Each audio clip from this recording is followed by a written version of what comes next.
Пчеларското друштво Пчела брои 60 активни пчелари, од нив 20 се одледувачи на органски мед со најава за нивно зголемување. Неколку кумановци веќе започнале со нивно одледување. Најчесто заинтересирани се луѓе околу 40 години на кои тоа ќе им биде дополнителна дејност, вработени но со ниски примања. За да се произведе мед, најважно е да се познава биологијата на пчелата, развојот и заштитата на пчелните семејства. Заинтересираноста за пчеларењето потекнува и од поволностите кои ги нуди владата со субвенционирање 650 денари по пчелно семејство за конвенционалното пчеларење и 950 денари за органското. Придобивката што имаме најголема од пчеларењето е секогаш сме присутни во природата, во најубавиот период од годината, во пролета и почетокот на лето. Потоа произведуваме здрава, чиста храна, не само што е произведена, и конзумираме. Значи, секогаш сме на чист воздух, релаксирани, опуштени, а љубовта према пчеларството не исполнува. Така, имаме субвенции да не ги покријат трошковите. Причина, мислам дека тоа, дека има интерес за членување на нови членови. Зоран Станковски, произведувач на органски мед, за ваквото одледување вели дека е посебно значајно да се врши заштита на пчелните семејства со органски производи кои се дозволени во Европската унија, да нема инсектициди, пестициди и да е подалеку од магистрали. Сите досегашни одледувачи ги задоволуваат критериумите за одледување на органски мед. Проблем е смртноста на пчелите поради немањето доволни лекови дозволени за користење на ваков тип на мед. Цената на медот органски во Македонија се движи околу 800, од 600 до 800 денара, но имаме еден проблем ние во Куманово овдека, имаме доста пчелари кои се регистрирани и нерегистрирани, но немаме заедница или, како да кажам, организација која ќе ги собере медот и ќе го пласира на запад. Ние индивидуално, ако покушаме да пласираме мед, веднаш оној увозникот на медот или извозникот од Македонија ни бара големи количини. Но проблем овие 3-4 години е што производството на медот опаѓа. Се надеваме дека субвенциите ќе продолжат како до сега што се биле и ќе имаме средства, ќе имаме можност да ги прихраниме со органски овие додатни средства, органски шеќер, органски овие пити за прихранување и чекаме поволен пролет за да успееме во животот. Освен произведување на мед, пчеларите произведуваат матичен млеч, полен и восок. За да едно семејство живее само од производство на мед, потребно е да има околу 100 сандаци со пчели, а со помал број на пчелни семејства може да се обезбеди приход за дополнување на семејниот буџет.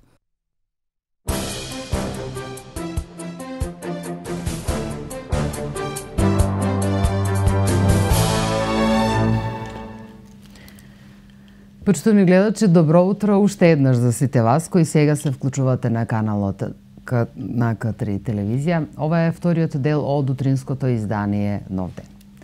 И како што видовте во прилогот кој што го проследивме, е најавно, ево едно и најава за нашиот мојот гостин денеска, а тоа е господинот Зоран Станковски.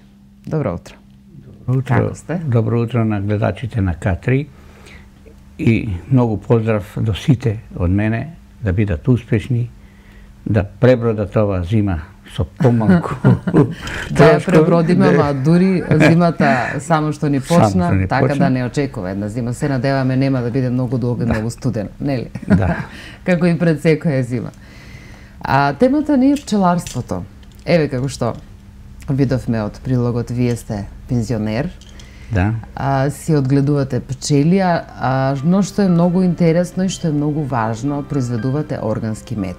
Органската храна воопшто во последни неколку години наназад е многу актуелна, со оглед на тоа што е многу поздрава. Значи, под органско се подразбира да нема пестициди и инсектициди, значи да се биде природна, и се разбира дека органската храна, како и органскиот мед, е поскап, за разлика, да кажеме, од оној обичниот кој што е поевтин. Кажете ми вака за почетокот, што значи да се биде пчелар? Дали се одлучивте на ова занимање, да кажеме, или хоби, или занимација во пензионерските денови, или го работевте и порано? Да кажам, јас сум пчелар со долга традиција. Наследство уште од прадедо. Така да некаде 50-тите години кога сум јас роден, сме имале 70 кошери, она трмки ги викаме ние у Куманово. Така да уште од тогаш јас како малечко дете знам дека се играв во пчелите, ама некогаш ме каса, некогаш не и така. Љубовта се полека се зголемува према пчелите и се уште сум пчелар, а семејно сме пчелари. Јас имам 60 кошници, брат имам кој е постар од мене и тој има некаде 60, и сестра имам најмала и таа има некаде 40 кошници. Наследивме од нашиот татко некаде 150 кошници и сега се оделивме. Наместо едно семејно друштво имаме 3. Така да живееме некако. Со пчели сме навикнати и внуците мои сега и тие сакат да пчеларат. Стават оние маски, зимаат димилици, задимуваат. Некогаш касне го некој плаче, вика, дедо ништо ќе ми помине, вика, не. И така. Добро, тоа воопшто не е опасно, се разбира доколку не постои алергија или некој поголем проблем на буцнување од пчелките, така да не е страшно, се си поминува, нели? Производител на органски мед. Производство на мед е главна преокупација на нашите пчелари, а не би требало да биде така. Покрај производство на мед потребни се и другите елементи кои ги произведува пчелата. Например, мед, восок, прополис, млеч, полен и најпосле, кој е моментално најслабо застапено во Македонија, е пчелиниот отров. Отров? Да, отров. Пчелиниот отров е најскап, ама нема пласман. Се продава ли пчелин отров? Се продава. А во каква намена? Зашто се продава? Па за изработка на лекарства во фармација најмногу се користи пчелиниот отров. Како сите отрови што се користат од змии, од другите отровни животни, така и од пчелата. Технологијата на производство на пчелиниот отров е малку по-комплицирана, бара специјални услови, бидејќи пчелите кога се иритираат на една стаклена плоча со електрична иритација и ја боцкат плочата и капките од отровот се сушат на плочата во самата кошница и потоа се собира сувиот отров и се дава на фармацијска индустрија за преработка. Но тоа е малку комплицирано затоа што пчелите после собирање неколку партии се иритирани и многу напаѓат и затоа се препорачува кој проба да произведува пчелин отров да оди во планинско место кај што нема многу луѓе. Да не се случи некоја несакана последица. Така рековте, произведувачите на мед најмногу се ориентираат на медот, матиче, млече, восок и ред други производи кои што се од медот. Јас произведов, бидејќи годините беа подобри пред 10 години, 15, беам климатските услови многу подобри, да така ме прашува еден колку може да даде една кошница мед. Јас му викам дека од минус 10 кила до плюс 100. Како минус? Па минус така, бидејќи ако е лоша година, мораш да ја дадеш најмалку 10 кила да ја одржи за следната сезона да ти собере мед. Имало до 120 кила од кошница, кога природата беше наклонета на нас, пчеларите, и така да, како да кажам, многу мака имавме да го собереме медот, бидејќи медот за една недела се ферментира, се затвора во кошницата и секоја недела можеш да вадиш мед, да врцаш и така. Како се одржува? кошницата. А рековте ако природата ви е наклонета, кога ќе започне сезоната, да кажеме, е во рето, но кога не е, како се одржува? Кога не е наклонета, вака во почетокот, некаде во мај месец, се стават првата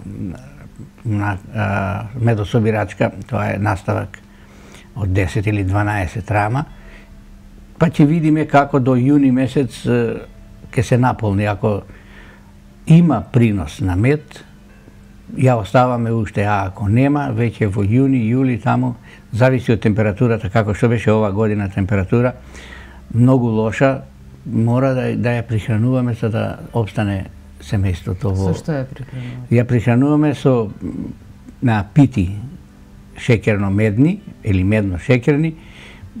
Сега има разни, има правени лично дома и има и што се купуваат.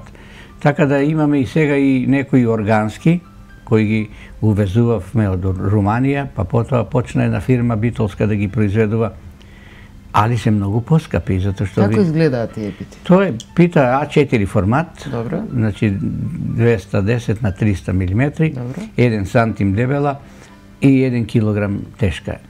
И ја отвараме и ја ставаме од озгора на кошницата. Од шекер е направена? Шекерно-медна, медно-шекерна. Добро. Се стават сега додатоци за заштита од болести во неа, али практикуваме се помалку да ставаме овие додатоци. И сега има најново инвертаза се врши на шекерните погачи и со тој инвертиран шекер се третира како органски и може да се употребува во органското производство. Добро. Слушнав нешто што може би е точно, може би не знам, не вие како искусен пчелар би можеле да ми одговорите. Секоја кошница треба да си има своја боја, наводно за да пчелите кои ќе се вратат од прошетката да си познаат чија кошница е и си имаат своја боја. И што е многу интересно, не треба кошниците да се бојат во бела боја. Затоа што некако со оција на сонцето или не знам таква е бојата, па им пречи на пчелите. Значи сите кошници може да бидат сите бои, само не бели. Дали е точно за боењето на кошници? Во органското производство нема потреба од боење. И не ги боиме, ги оставаме како што е дрвото, ги правиме една смеса помеѓу прополис и ланено масло. Така. И со тоа ги фарбаме за заштита од дождови. Добро. Порано, па и сега некои ги фарбат уште, разбирате ме дека не е битна бојата, бидејќи пчела гледа црно-бело. Не разликува црвена боја, ова, она не може. И затоа кога работиме ние пчеларите, се облекуваме во бела облека и не сме упадливи на неа, бидејќи рековте самите дека белата боја не ја иритира и така. Да. Препорачливо е, кои се органски производители, има органска боја, која се раствора со вода, не со химикалии, Така. и со тоа да се фарбат, али по светли бои, не многу темни. Па сега некој сака плава, некој жолта, некој црвена многу ретко има, али повеќе се жолти и плави бои, али посветли да бидат, така да пчелите, покрај тоа што не разликуваат многу боја, тие имат центар за ориентација и пчеларите кога ќе ги стават пчелите не треба во еден ред да ги стават.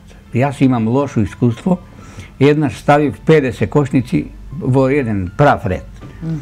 И одам после неколку дена да вадам мед, да видов дека има доста внес на мед.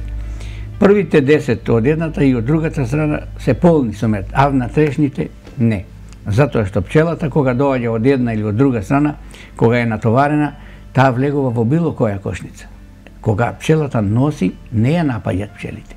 кога носи мед, кога носи порен, кога носи било што, кога влегува во кошница, не ја напаѓа, не ја бранат пчелите. А кога е празна, кога е гладна пчелата, се води борба за влегување во кошница. Добро, ме интересира многу, кажете ни го редот во куќата на пчелите. Сега, постои труд, мислам. Да. Да ни објасните преведено што е тоа труд, што значи машко, женско пчелите. Вака, пчелите се составени, во една кошница има 3 врсти на пчели. Пчела работничка, така, труд и матица. Да. Матица е една. Сега покушаваме ние со 2 матици, со ова, она, за да добиеме поголем приход, но во буквално една мајка е.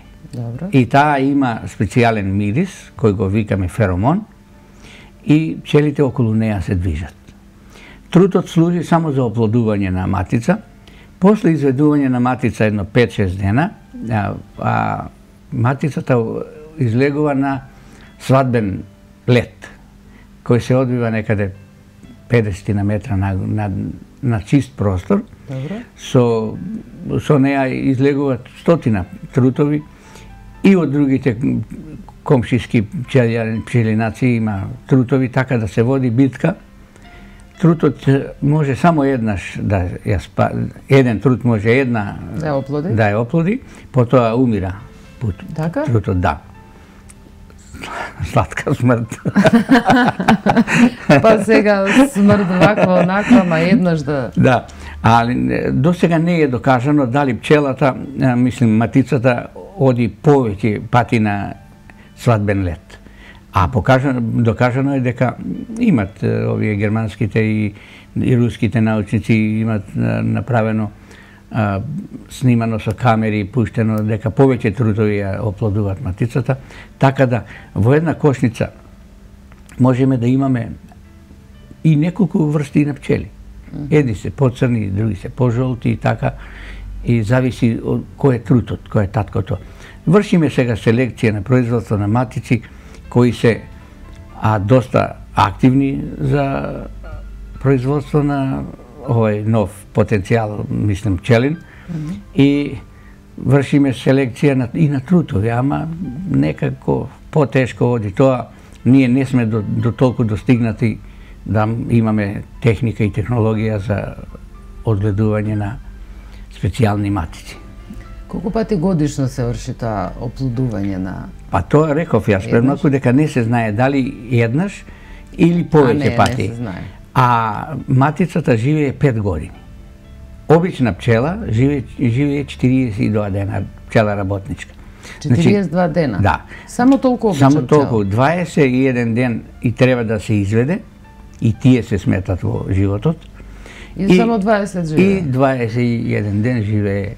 Првин како водоноша, па производство на восок, па најпосле работничка внатре и работничка надвор. Значи, пчелите си имаат обврски, си имаат хиерархија, си имаат ред, значи пчела работничка, рековте?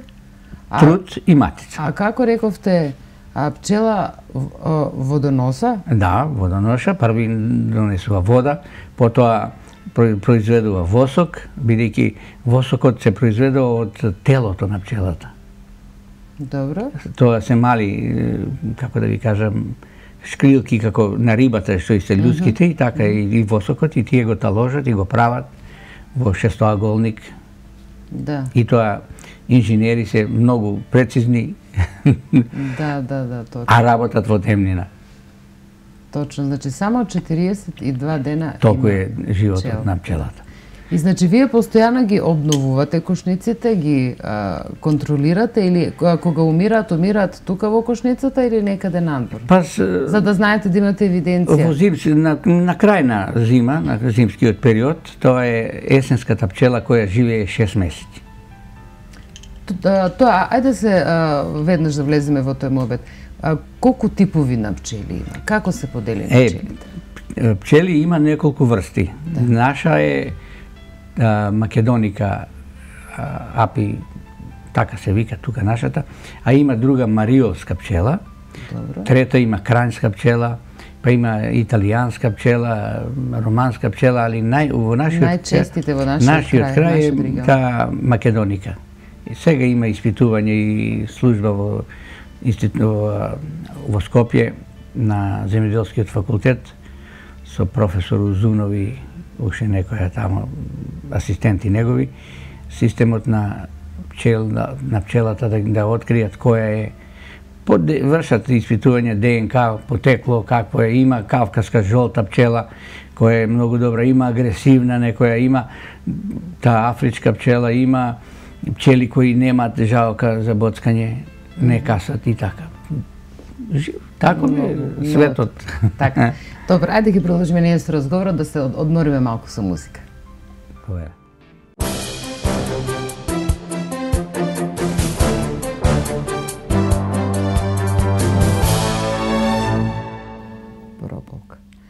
Ете така ние си разговараме во студиото. Учам многу работи кои што не сум имала можност да ги дознам и верувате дека се многу интересни и сигурна сум дека многу од вас не знаат многу работи за медот. Освен онаа што го знаеме дека е здрав и дека е убаво медот да го јадеме, да го конзумираме, мислам дека многу од нас не знаат многу работи кои што навистина се многу важни. Рековте, пчелите се на нашиот простор, што се значи македоника, така рекате се вика. Колку чини една кошница или како се продаваат пчелите за една кошница?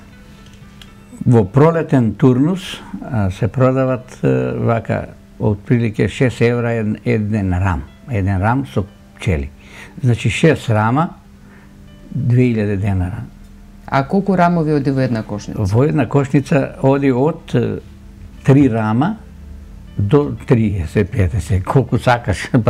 Порано, да ви кажам, типови на кошници има даден блатови, лангструтови, роже делан, има многу, има полошка, има конгресовка, тие се постарите, така да најмала кошничка е од 6 рамки, било која даден блатова или лангструтова, и ние ги тие за пазар ги припремаме и ги продаваме.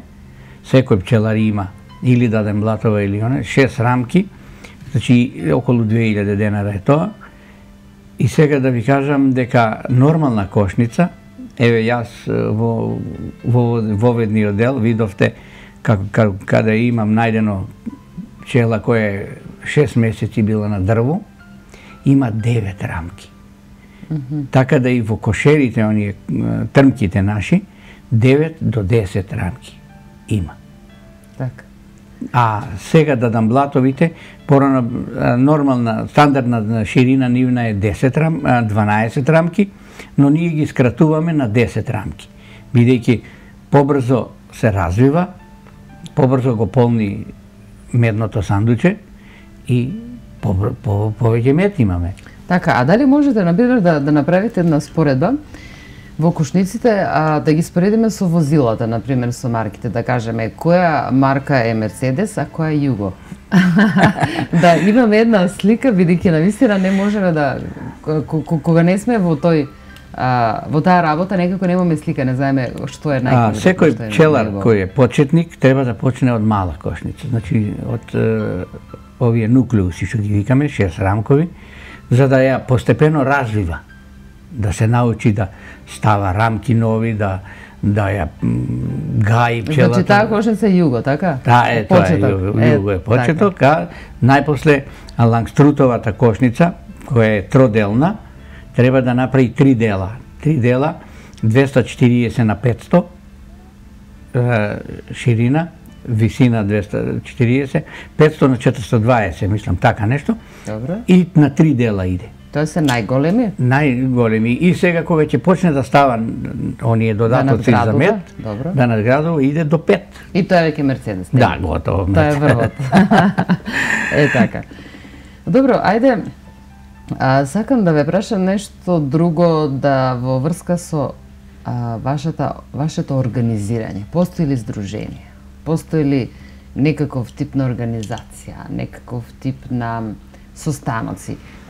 Да го кажем како пример секоја година се одржува традиционално на поштадот на Куманово, некаде околу денови на медот, околу 15 на дена, така беше? Не, тоа е последна недела во септември месец, значи од 25 до 30. Да, и тоа е многу убава недела каде што можеме да видиме и метод, дали е шумски, дали е ливадски, дали е ваков, онаков, и да се запознаеме со многу типови на медот, на тоа, на поленот, на млечот, на сите производи на медот, и преубава недела.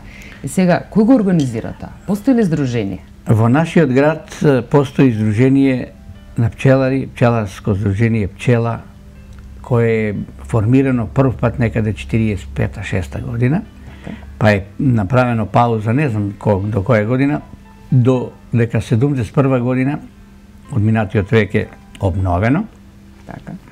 И во почетокот бевме некаде 150 ентузијасти, членови кои направивме статут, направивме кодекс за пчеларење. Пред неколку години издадовме како се викаше, биографија на пчелата, на пчеларското здружение Пчела. Добро. И обстојуваме. Бевме најдобри во Македонија, бевме во членови на Републичкото здружение на пчелари, ама во Републиката многу слабо дејствува тоа. Еве некни има состанок, не се договорија што да направат. Председателството една година и пол доцни со промена на функциите и така.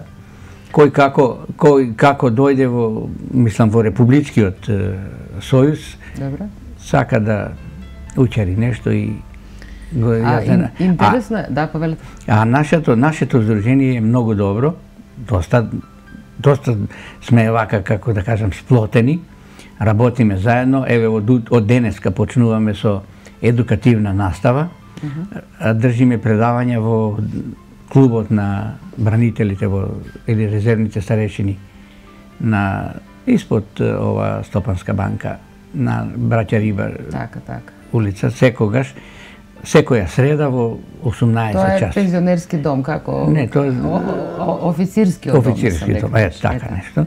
Тука имаме во 18 часот, секоја среда, предавања. Можат да дојдат сите кои се заинтересирани, да слушат, да учат за пчелите, да видат што е тоа пчела, затоа што ние немаме, не само ние кумановците, него воопшто во Македонија немаме култура на јадење на мед.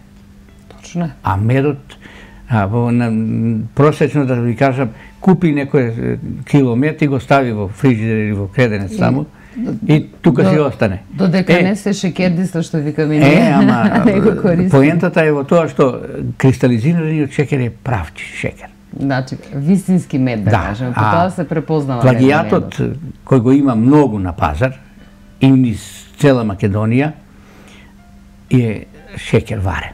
И никогаш не може да се кристализира. Ништо нема. Тоа ти е, братче, ако јас им препорачувам, ако купуваш мед од човек кој не го познаваш, му барај кристалисан шекер. Она е мед. Кристалисан. Он ми вика, си ставал шекер затоа се кристализира. Не бе, братче, затоа што медот кристализира. Овие субстанции, например, во маслодајната репка, во овие другите жолто што светат првите, дури и во саќето е кристализиран мед. Не може да го извадиме. Так. И треба да има една пословица, медот се јаде додека си здрав. Во млака вода, во чаша, една лажица мед са бајле, тоа не ти треба појадок.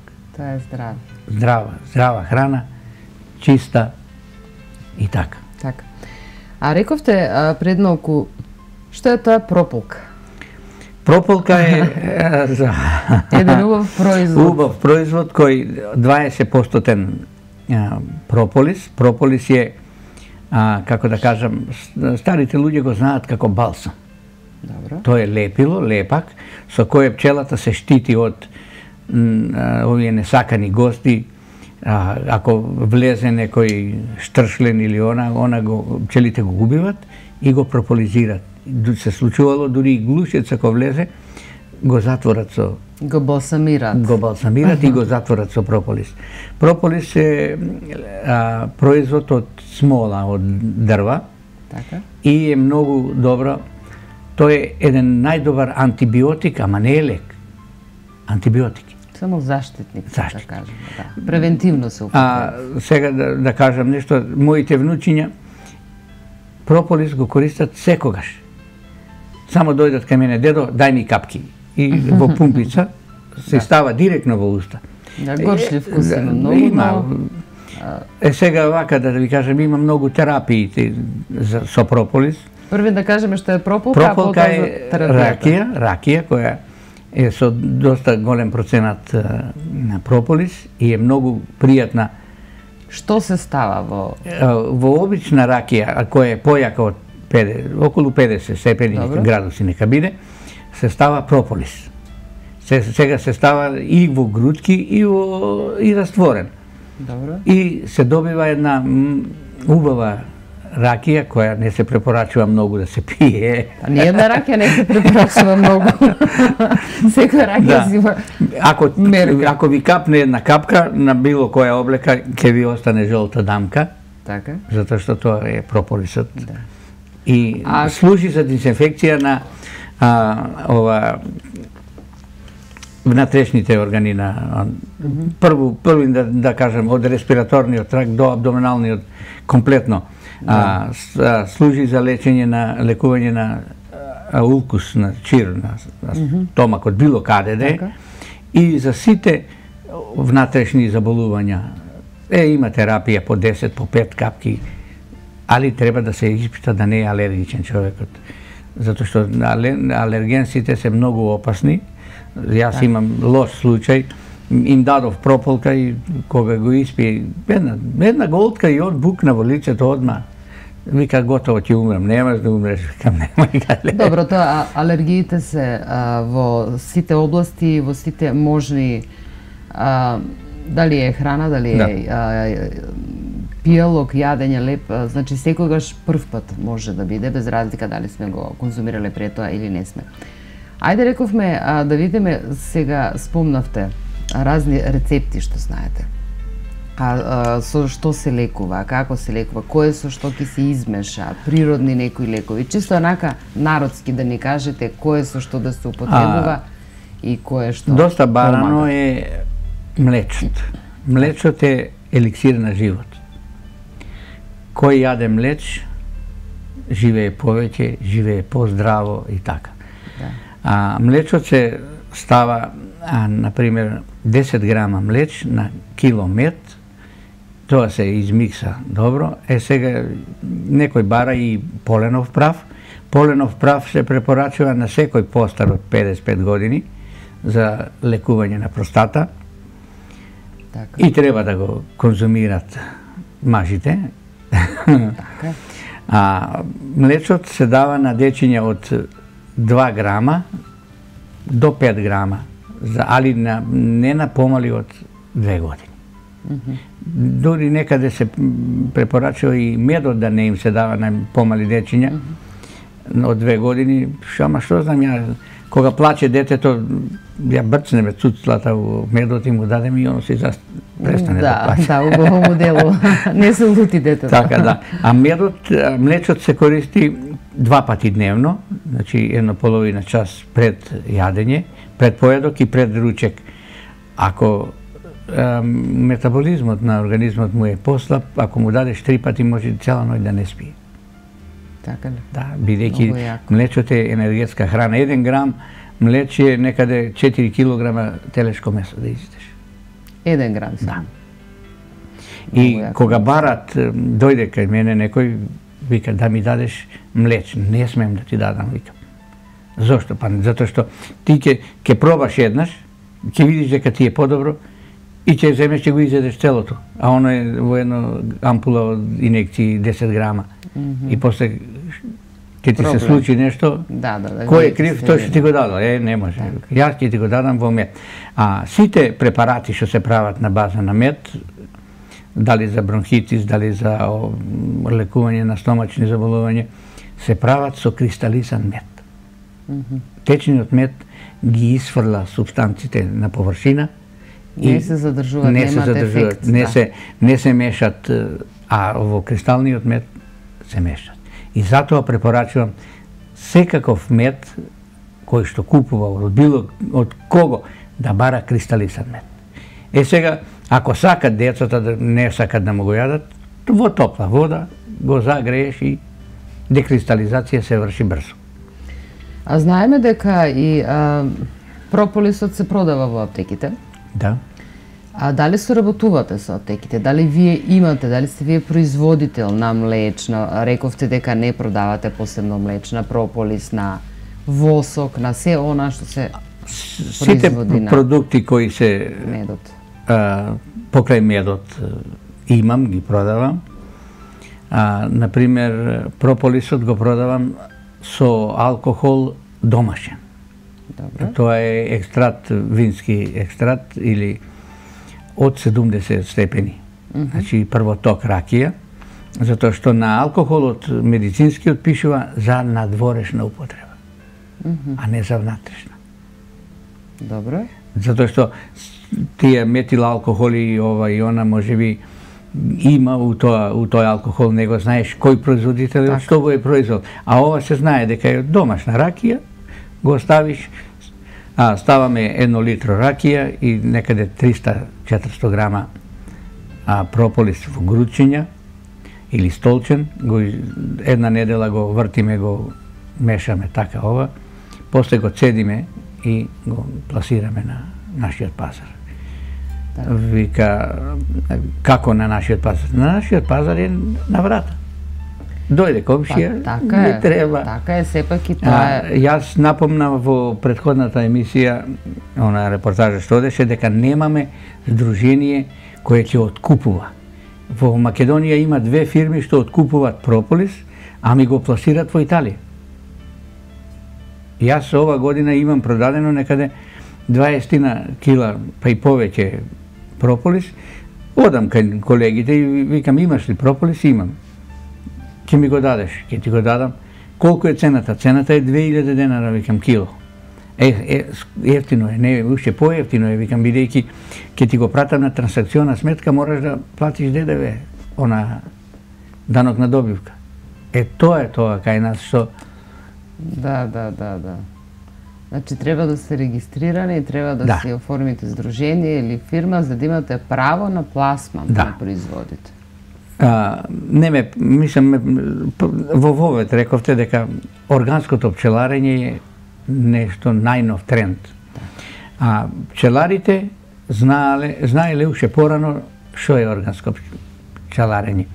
За развој на кошница, уште старите баби што пчелареле најчесто дома, ги подсечувале сотовите од кошниците од страна, со тоа го потикнувале развојот на кошницата, ги сечеле и од оздола.